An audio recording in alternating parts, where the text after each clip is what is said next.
Chile tiene el problema más serio del mundo. Ningún país podría encontrarse en su camino con una dificultad mayor. Las demás naciones pueden tener inconvenientes de distinta índole, pero ninguna de ellas padece el nivel de dilema que tienen los chilenos. El país se angustia por lo que prefiere. No hay drama mayor para una nación. Vivir en permanente frustración por lo que no son otra cosa que las consecuencias de sus preferencias constituyen una encerrona de la cual es muy difícil salir. Chile no tiene un problema económico o social o político, tiene un problema médico, un problema de orden psicológico profundo que le impide resolver lo que no son otra cosa que los efectos de esa causa madre. Que un país viva en conflicto por lo que son las consecuencias de sus preferencias libres constituye una dificultad de tal magnitud que sinceramente no sé si la cuestión tiene solución. Pues bien, ¿y cuál es esta maldita preferencia? ¿Qué es lo que los chilenos secretamente prefieren y contra lo que luego se enojan cuando efectivamente esa preferencia se materializa?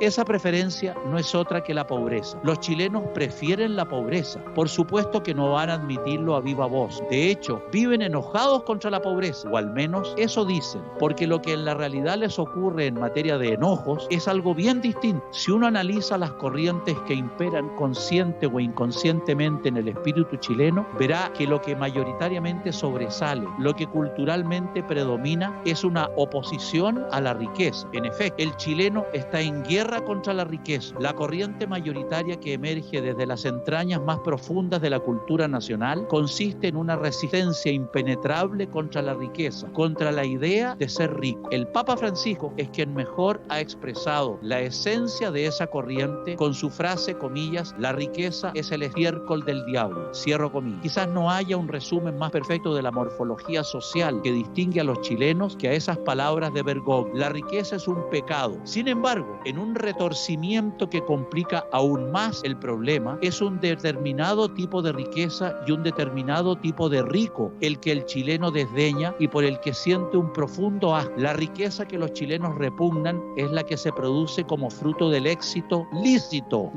Paralelamente, entonces, al tipo de rico que el chileno odia es al que obtuvo su riqueza por la vía del triunfo en la vida laboral legal. Contrariamente, no se observan condenas firmes contra los que incluso obscenamente pavonean la riqueza que hicieron como consecuencia de actividades ilícitas, provengan ellas de la corrupción pública, funcionarios ladrones, sindicalistas, mafiosos, o de actividades delictivas, comillas, privadas, como los narcotraficantes o los delincuentes comunes. El prototipo del chileno que es resistido socialmente, viene de resentimiento, entre paréntesis. Es aquel que tuvo éxito material en la vida por la vía del trabajo lícito. Es ese el que defeca el estiércol del diablo. Por lo tanto, a ese personaje hay que bajarlo de donde está y, por supuesto, no es un modelo a imitar o a emular, sino un arquetipo al que envidiar, maldecir y destruir. Obviamente, la persecución y eventual destrucción de lo que generan riqueza, de los que generan riqueza, hace que no se genere riqueza. Entre paréntesis, es una perogrullada, pero en Chile parecería necesario aclararlo, cierre de paréntesis. Y al no generarse riqueza, se obtiene pobreza. Parecería que siguiendo un silogismo normal, los chilenos deberían estar felices porque finalmente consiguieron lo que buscaban, derrotar la riqueza, destruir al rico y materializar la pobreza, que siguiendo a su vez el razonamiento del Papa, debería ser el estado de gracia más cristalino del ser humano por ser opuesto al estiércol del diablo.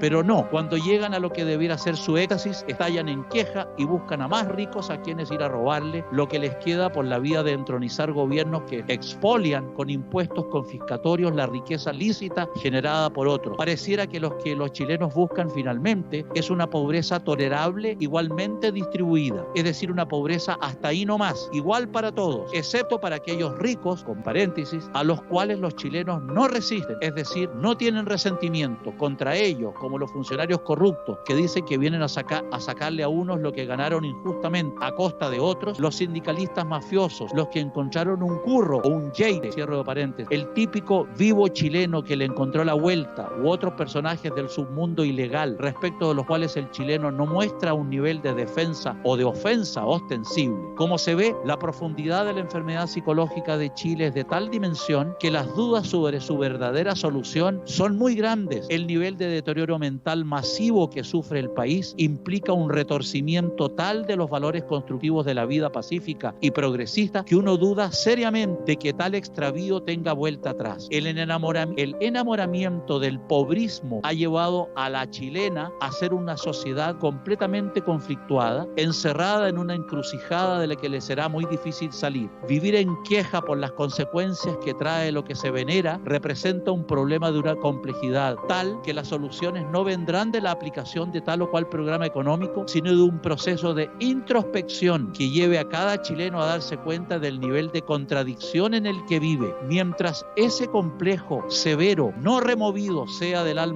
sea removido del alma chilena, el país no tendrá solución. Nadie vivirá mejor venerando vivir peor. Y si se considera que vivir monacalmente es mejor que vivir en la abundancia, los chilenos deberían renunciar a la abundancia y acostumbrarse a los límites materiales de la vida monacal. Ahora, recurrir al delito, a la corrupción, al robo, al narcotráfico para producir ilegalmente lo que se niegan a generar bajo el imperio de la ley, no hará que el país sea rico. Lo que probablemente surja, o mejor dicho, se consolide, es una nueva nobleza compuesta por mafiosos, funcionarios corruptos, narcos amparados por el poder y revolucionarios de pacotilla que vivirán como reyes. Pero los chilenos honrados se hundirán en la pobreza, esa misma pobreza que etcétera, etcétera, etcétera, etcétera.